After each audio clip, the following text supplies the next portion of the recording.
नमस्कार दोस्तों ऐसी 3 दवाइयाँ जो आपको हमेशा अपने पास, अपने पॉकेट में और अपने घरों में रखना चाहिए। वो 3 दवाइयाँ मरीज की हार्ट अटैक में जान बचा सकती हैं। किसी भी व्यक्ति को अगर हार्ट अटैक आता है तो वो 3 दवाई आप पहले उसको खिला दीजिए, इसके बाद आप उसको अस्पताल ले जाइए। क्योंकि कई बार क्या होता है कि हम समझ नहीं पाते हैं, हमारे घर से अपने अस्पताल की डिस्टेंस अधिक होती है और मरीज को हार्ट अटैक आ जाता है और मरीज को अस्पताल ले जाने तक उसकी डेथ हो जाती है। अधिकतर मामलों में यही देखा गया है कि मरीज को हार्ट अटैक आता है, हम घबराते हुए एम्बुलेंस को कॉल करते हैं। एम्बुलेंस के आने तक या आप मरीज को अपने साधन से हॉस्पिटल तक ले जाने तक रास्ते में ही उसकी डेथ हो जाती है और हम समझ नहीं पाते हैं और हम हाथ पे हाथ धरे बैठते हैं और कुछ भी नहीं कर पाते। ऐसे कंडीशन में दोस्तों मरीज को अपनी जान गंवानी पड़ती है। तो अगर आपको तीनों दवाइयों की जानकारी हो तो आप किसी न किसी की जान बचा सकते हैं। तो वही दवाइयों के नाम मैं आपको बताने वाला हूँ और वो दवाई कैसे वर्क करती है वो भी बताने वाला हूँ। इसलिए वीडियो के आखिरी तक आप बने रहे ताकि उस दवाइयों से आप किसी की जान बचा सकें। सबसे पहले दोस्तों जो टेबलेट आपके पास होनी चाहिए उसका नाम है tablet Sorbitrate 5 mg। Sorbitrate 5 mg मरीज को हार्ट अटैक आने पर उसको जीभ के नीचे रखने की आप सलाह दें। जैसे वो जीभ के नीचे रखेगा वो जीभ के नीचे से ब्लड में डायरेक्ट आपके ब्लड में असेंबलेट हो जाएगा और आपके ये टेबलेट क्या करता है कि आपके हार्ट को पर्याप्त मात्रा में ब्लड और ऑक्सीजन की सप्लाई करने में मदद करता है, जिससे हार्ट अटैक से आप बच सकते हैं।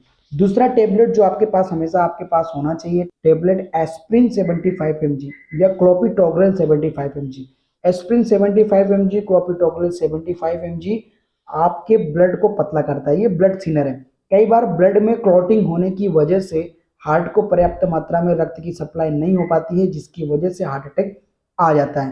तो ब्लड में क्लॉटिंग को ये क्या करता है, ब्लड की क्लॉटिंग को दूर करता है। ब्लड थिनर है, ब्लड को पतला करता है, जिसकी वजह से क्या होता है आपके हार्ट को पर्याप्त मात्रा में ऑक्सीजन और रक्त की सप्लाई हो जाती है, जिससे आप हार्ट अटैक से बच जाते हैं। तीसरी दवाई टेबलेट एटोर्वावेस्टाटिन आपको 40 mg 80 mg पावर में भी आपको मिलेगी। तो 40 mg पावर की आपको दवा हमेशा अपने पास रखनी है जब भी आपको हार्ट अटैक आता है। इस टेबलेट को आप मरीज को दे देंगे तो ये टेबलेट आपके कोलेस्ट्रॉल लेवल को कम करती है। कोलेस्ट्रॉल होने के कारण भी आपके ब्लड की सप्लाई हार्ट तक पहुंचने में रुकावट आती है। तो जब आपके हार्ट को पर्याप्त मात्रा में ब्लड नहीं मिल पाएगा तो ब्लड के माध्यम से ही ऑक्सीजन की सप्लाई होती है और आपका हार्ट बराबर से काम नहीं कर पाएगा, जिससे आपको हार्ट अटैक आ जाता है। तो एटोरोवेस्टाटिन अगर आप खाते हैं तो आपके कोलेस्ट्रॉल लेवल को ये क्या करेगा, कम करेगा, जिससे आपके हार्ट तक पर्याप्त मात्रा में ब्लड और ऑक्सीजन की सप्लाई हो जाएगी और आपकी जान बच सकती है। तो इमरजेंसी में आपको ये 3 दवाई सॉर्बिट्रेट और क्लोपिटोग्रेल, एस्प्रिन और एटोर्वावेस्टाटिन हमेशा आपको अपने पास रखना है। किसी भी मरीज को हार्ट अटैक आता है तो ये तीनों दवाई मरीज को खिला देनी है इमरजेंसी में और इसके बाद आपको डॉक्टर के पास ले जाना है। जब आप डॉक्टर के पास ले जाओगे तो वो आपकी जांच पड़ताल करेगा कि आपको हार्ट अटैक आया है या नहीं आया। वो ईसीजी, 2D इको और ब्लड रिपोर्ट के माध्यम से आपको हार्ट अटैक आया है या नहीं आया ये पता लगा लेगा। अगर आप दवाइयाँ खा भी लेते हैं और आपको हार्ट अटैक नहीं भी आया है तो फिर भी बहुत ज़्यादा नुकसान होने वाला नहीं है।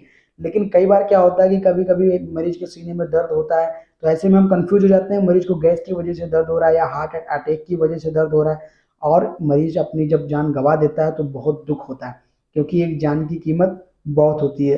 किसी भी मरीज की अगर जान जाती है तो उसके परिवार के ऊपर क्या गुजरती है वो वही जानता है, क्योंकि आए दिनों हमने देखा कि मरीज की डेथ जो है हार्ट अटैक से हो जाती है, तो बहुत ही दुखद होता है। इसलिए 3 दवाइयाँ आप खिला रहे डॉक्टर के पास तुरंत से तुरंत लेकर के जाएं ताकि मरीज की जान सही समय पर इलाज करके बचाई जा सके। इसके बाद डॉक्टर उसकी जांच पड़ताल करेगा। अगर कहीं भी हार्ट अटैक की कोई संभावना डॉक्टर को दिखती है तो उस प्रकार की दवाई और इलाज आपको चल जाएगी और मरीज की जान बच सकती है। आशा करता हूं कि आपने हमारे वीडियो के माध्यम से कुछ ना कुछ जानकारी सीखी होगी। अगर आपको लगता है कि हमारे वीडियो से आपको जानकारी मिली है तो हमारे चैनल को सब्सक्राइब कर दें। अगर आप कुछ पूछना चाहते हैं तो हमें कमेंट करके पूछ सकते हैं। मैं फिर किसी न किसी अन्य जानकारी के साथ आपको मिलूंगा। अभी के लिए बस इतना ही।